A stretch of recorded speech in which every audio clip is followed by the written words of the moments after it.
Right, and that leads us quite nicely into sensory motor development, right? So using our senses and our movement together. Mm-hmm. Mm-hmm. Like those loops. So, to create a motor action, I need some information first to inform why am I doing that, right? So early on with the infant looking up at their parents, they see them and they're looking into their eyes, and I just love my mom. I love my dad, and that's that sensory information that's coming in through my eyes and through that touch and through the cooing of their voice and how my mom smells. That's motivating me to want to reach out and create that motor action in response to that. And that becomes more and more complex as we go through development around how do I use the information that's coming in through my senses to inform how my body is responding. Some of it's automatic and unconscious, and then a lot of it as well is conscious reactions, but still dependent on that sensory information. And so with kind of building on Keith's example around how we do use sound for understanding spatial awareness and different things. So, it's, I think, easy to imagine perhaps how challenging that would be if we lose our hearing altogether, if we're deaf.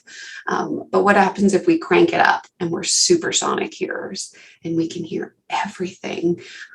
What effects does that have on us in terms of our orientation to space and how disorienting that can be in different environments? So it's not just that I'm annoyed by that noise, or I would much prefer to wear earplugs around it because it really makes my skin crawl, but it actually throws off my body awareness and my ability to move through this room.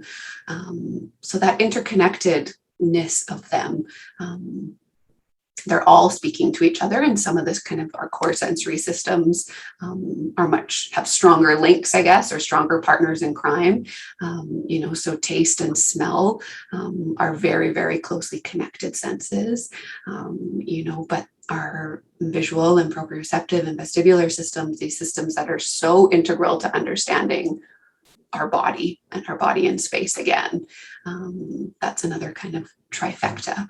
Yeah. And the opposite is the disorientation that happens, right? So I like her example of using the word wonky too. So if Alysha is really loud and I go like this, and all of a sudden I hit the desk behind me and I go like that, it just becomes this kind of cascading effect and that's what the kids experience all the time. The sound happens and either they're trying to run away from it, and they're vigilant, very vigilantly attending to where the sound's coming from, but more often than not they often just start backing up and they kind of lose their body awareness, and it just cascades downward, right? But yeah, and I think I was remembering that in school they always said, well, development happens proximal to distal, and so this one Pediatric used to say, well, it happens proximal, distal.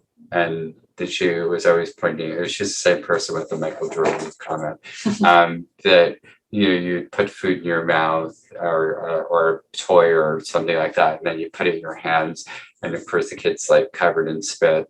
But what they're doing is they're fact checking as well. Like, this feels like this over here. And of course, this is the part that develops first. Because it's so important for sustaining you as an infant or newborn, and that it just made sense, and that you're aware, and so for some of the kids too, like I think they this doesn't happen as fast, and then we push them to start doing things with their fingers before they're really ready, thinking that we're helping them catch up. Whereas if you kind of stay where their body's at, you'll actually have a bigger effect if you just get a little bit of advice on how to do that, because the rest of it will come faster that way. Of course.